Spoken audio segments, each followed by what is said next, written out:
Hey guys, welcome back to the channel. My name is Desi, and if you're new here, make sure you hit that subscribe button as well as the bell notification so you don't miss out when I upload a video.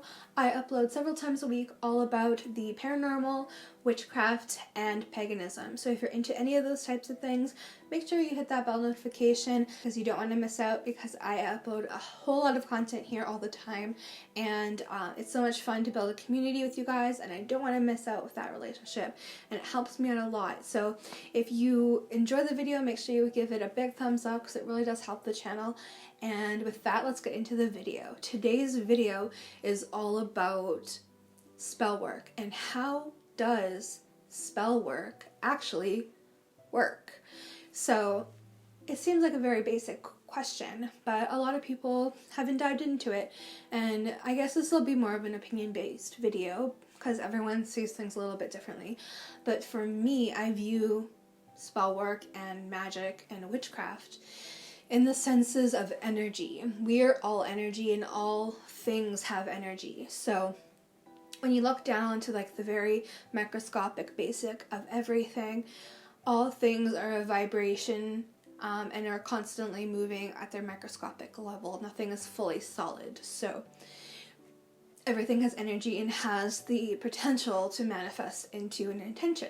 So when you think about witchcraft and think about things having its own intention and having its own power behind them, you're moving more into the mindset of animism. But the basic gist of what it is basically the strong belief system that inanimate objects like plants, dirt, rocks, herbs, crystals, trees, the clouds, water, all of those things have their own sentient consciousness and their own energetic vibrational energy. They have a consciousness of their own that is divine.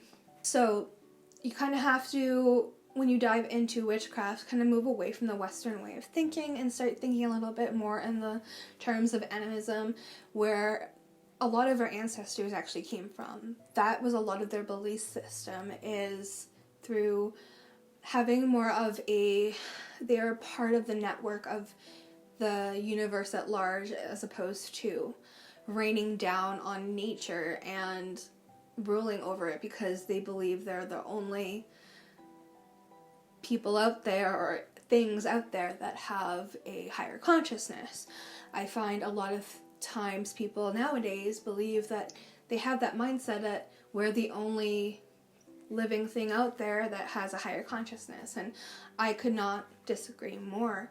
So for me, I know that if other things have that mindset of having a higher consciousness, like rocks, trees, leaves, herbs, all of that, they all have their own vibrational resonance, then I can use them for spell work to bring my manifestations into reality. And I know we have a lot of different research going on, and you can find tons of it all over the internet. One of those research studies that have been proving that intention is possible to bring things into reality, or we can change things with our mind, is actually through Dr. Joe Dispenza. He has an experiment that he's proven that through heightened intention and emotion and focused mindset and intention, that you can actually change your DNA strand up to 15%. And I assume over time that's something that could compound. I'm not very sure, but that's an incredible feat to be able to do. Another experiment that I would suggest looking into is that of Dr. Emoto, who actually did an experiment where he took water from the same source and jarred it and studied it. So he spoke words of affirmation to one jar and words of negativity to another jar. And then he froze them and analyzed them underneath a microscope. Now, the water that was spoken with positive affirmations actually had beautiful geometric shapes and was beautiful and delicate and perfect. And then the one that had the negative affirmations spoken to it actually had broken, jagged, incomplete shapes and was very ugly to look at. So this really proves that affirmations do work, and they change the energy makeup of something that you direct it towards. So that's why we feel so much negativity when we feel someone's attacking us with negative words or feelings, is because it's actually making an impact on us internally. It's our physical alarm to our body that something's changed inside of us and we need to make something different to right that wrong, in my opinion. So those are 2 experiments that I definitely would suggest reading into, and there's so much more out there. But these are the things that started making my mind think towards science and witchcraft and spirituality being more merged together.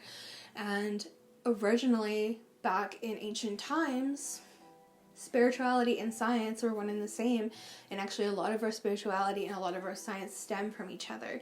And a lot of our medicine back then would have been magic to them is actually a scientific proven fact now because we know more about it. So basically there's 3 steps that you need to have for any type of spell work to actually take place in the very basics. 1 is having your intention and your idea of what you want to manifest into the world. Once you have that, then there are 2 different other things that you can include into your spell work that I find help the most. There's countless other ways that you can include things into your workings, but those first 2 things include the animism mindset of using herbs, crystals, resins, natural sources like water and earth into your practice. So things like herbs and crystals are something you can use into your spell workings to increase your intention, as well as the last thing that you can use is deity work. So you don't have to use deity, you can use spirit, you can use land creatures or land spirits, you can use elementals, which is fire, earth, air, water, or land, sea, and sky.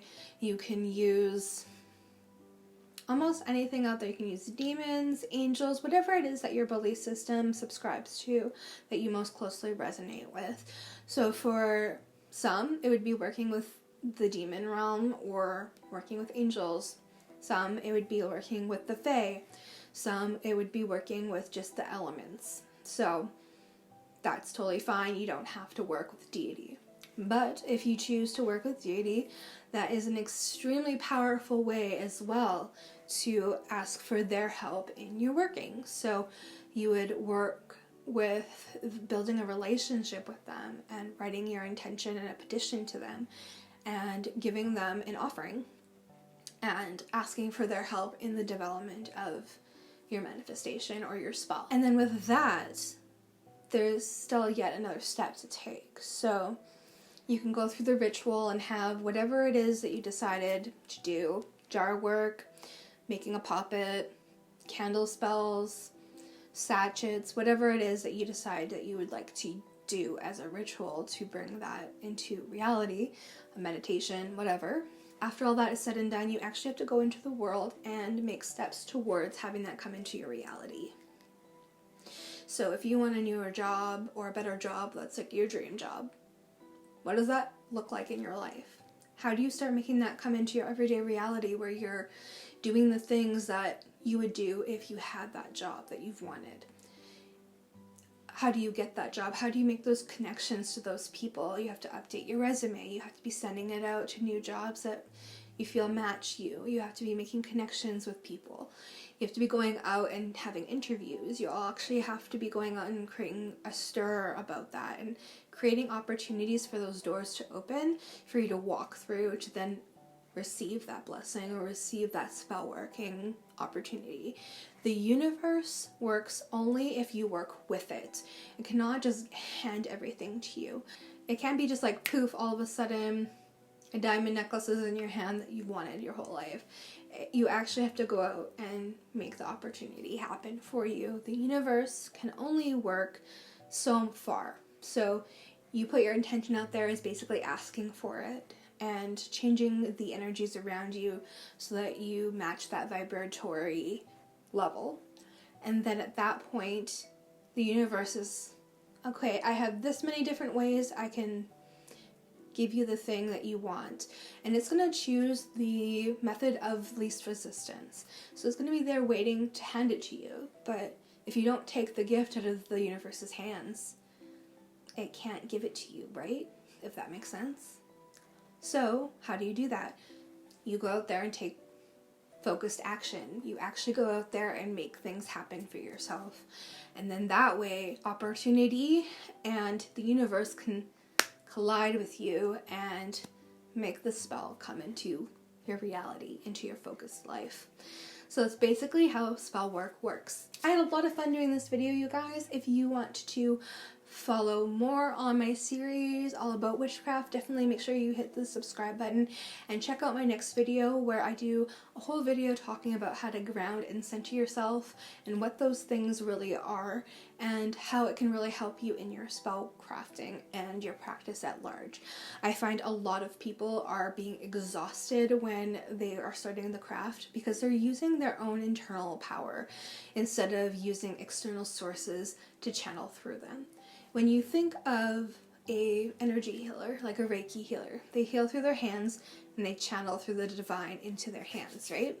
So they're not using their own power and tapping themselves out every day, several times a day. They're divining through the divine and channeling that into the person to heal them. And then at the end, they'll channel the excess energy into the ground, or if they're feeling tapped out and they need more energy, they'll ground and pull more energy up through to them. So it's a super good way so that you don't become exhausted and feel like you're hit by a truck. Make sure if you enjoy this video, give it a like and share it with your fellow witchy or pagan friends and family so that they can learn more about the practice as well. And I will see you guys in the next video. I am so excited about this series. I'll see you guys later in the next video. Stay witchy.